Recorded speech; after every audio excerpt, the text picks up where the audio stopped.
السلام علیکم ورحمۃ اللہ وبرکاتہ۔ محترم سامعین،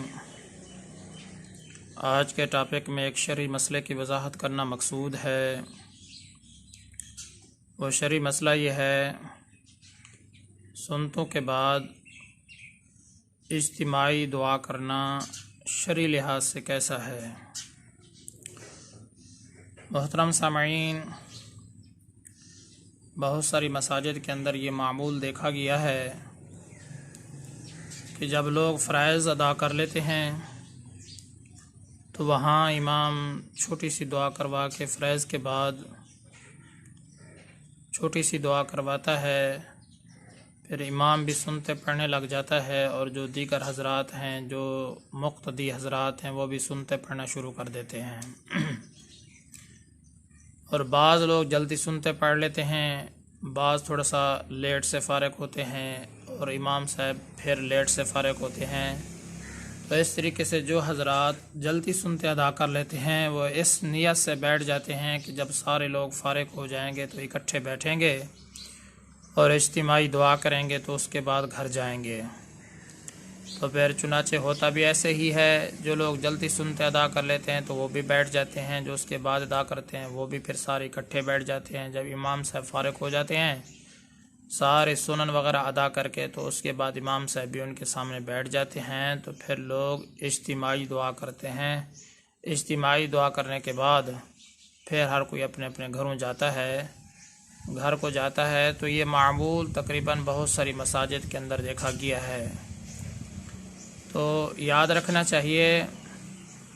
فرائض کے بعد تو اجتماعی دعا ثابت ہے کہ فرائض نماز ادا کرنے کے بعد جب امام صاحب فرض نماز پڑھا لیں تو اس کے بعد جو ہے نا سارے لوگ جس طریقے سے پیچھے دعا مانگتے ہیں تو امام صاحب منگواتے ہیں، تو یہ تو جائز ہے، اس میں کوئی حرج کی بات نہیں ہے۔ لیکن اس قدر اہتمام کرنا، سنتوں کے بعد بیٹھ جانا، جو لوگ پہلے پڑھ لیں وہ بھی بیٹھ جائیں، جو بعد میں پڑھ رہے ہوں تو اپنے سنن ختم ہونے کے بعد وہ بھی بیٹھ جائیں، پھر امام کا انتظار کرتے رہیں۔ امام صاحب جب سنتوں سے فارغ ہو جائیں وہ بھی ان کے آگے بیٹھ کر جو ہے نا وہ اجتماعی دعا کروائیں۔ تو اگر وہ اس کو دین کا حصہ سمجھتے ہیں، یا اس کو ثواب سمجھتے ہیں، یا اس کو سنت سمجھتے ہیں، یا مستحب درجے کا عمل سمجھتے ہیں، تو یاد رکھنا چاہیے نہ ہی یہ مستحب درجے کا عمل ہے اور نہ ہی یہ دین کا حصہ ہے، اور اس قدر اس کا اہتمام کر کے سنتوں کے بعد جو ہے نا وہ دعا کرنا، فقہائے کرام نے فرمایا ہے کہ یہ بدعت ہے، کہ سارے لوگ بیٹھ جائیں، امام صاحب کا انتظار کرتے رہیں، اور امام صاحب جب آ جائیں گے تو اس کے بعد جو ہے نا وہ دعا کروائیں گے، تو اس کے بعد سارے لوگ پھر اپنے گھروں کو چلے جائیں گے۔ تو علماء کرام نے بھی یہی فرمایا ہے کہ اس طریقے سے بیٹھ جانا اور امام کا انتظار کرنا، امام صاحب آئیں گے تو دعا کروائیں گے، تو پھر سارے لوگ سنتوں کے بعد اجتماعی جو دعا کرتے ہیں تو یہ بدعت ہے۔ شریعت کا ایک مسلمہ اصول ہے کہ جب ایک مستحب درجے کا عمل جب اس کو ضروری قرار دے دیا گیا ہو تو اس کا چھوڑنا ضروری ہو جاتا ہے۔ تو جب ایک مستحب درجے کا عمل جب اس کو ضروری قرار دے دیا گیا ہو تو شریعت کے اندر اس کو چھوڑنا ضروری ہو جاتا ہو۔ تو جب ایک چیز کا ثبوت ہی نہیں ہے، آپ علیہ الصلوۃ والسلام سے ایک چیز کا ثبوت ہی نہیں ہے، اس کا اس قدر اہتمام کرنا، اس کو سنت کا حصہ سمجھنا، اس کو دین کا حصہ سمجھنا، یا سنت یا مستحب درجے کا عمل سمجھنا، یا اسی طرح اس کو جو ہے نا وہ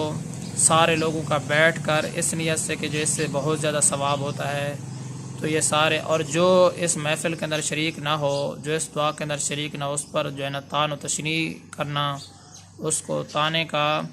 مورد ٹھہرانا، اور اسی طرح اس پر جو ہے نا طعنے کسنا، تو یہ سارے کے سارے جتنے بھی امور ہیں یہ سراسر شریعت کے بالکل ہی خلاف ہیں، اس سے اجتناب لازم ہے۔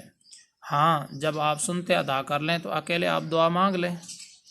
مقتدی حضرات ہیں جب وہ سارے کی ساری سنتے پڑھ لیں، نوافل بھی ادا کر لیں، تو اس کے بعد جو ہے نا آپ اپنی دعا منگوا لیں، علیحدہ دعا کر کے آپ اپنے گھروں کو چلے جائیں۔ تو یہ جو اجتماعی دعا ہے، فقہائے کرام نے فرمایا سنتوں کے بعد اجتماعی دعا یہ بدعت ہے، اس کا شریعت کے اندر کوئی ثبوت نہیں ہے، کیونکہ نبی علیہ الصلوۃ والسلام جو پہلے والی سنتیں ہوتی تھی وہ بھی اپنے گھر کے اندر ادا کرتے تھے، اور جو بعد والی سنتے ہیں وہ بھی اپنے تقریباً آپ علیہ الصلوۃ والسلام کا یہ معمول رہا ہے کہ نماز سے پہلے والی جو سنن ہے وہ بھی آپ علیہ الصلوۃ والسلام اپنے گھر ادا کرتے تھے، اور جو بعد والی ہیں وہ بھی اپنے گھر ادا کرتے تھے، اور صحابہ کرام کو بھی احادیث کے اندر اسی بات کی ترغیب دی ہے۔ اس لیے سنتوں کے بعد اجتماعی دعا کا جو ثبوت ہے وہ نبی علیہ الصلوۃ والسلام سے نہیں ہے، تو لہذا سارے لوگوں کا بیٹھ جانا امام کے انتظار میں، جب امام صاحب آئیں گے تو وہ ساری دعا کروائیں گے تو پھر لوگ اپنے گھروں کو جائیں گے، تو یہ شریعت کے خلاف ان کا عمل ہے، یہ بدعت ہے۔ اللہ تعالیٰ سے دعا ہے کہ اللہ تعالیٰ ہم سب کو ہدایت عطا فرمائے اور دین پر صحیح عمل کی توفیق عطا فرمائے، اور 100% دین پر جو ہے نا چلنے کی توفیق نصیب فرمائے۔ میں آپ سب کی دعاؤں کا طلبگار ہوں۔ محمد ثناء اللہ فاروق۔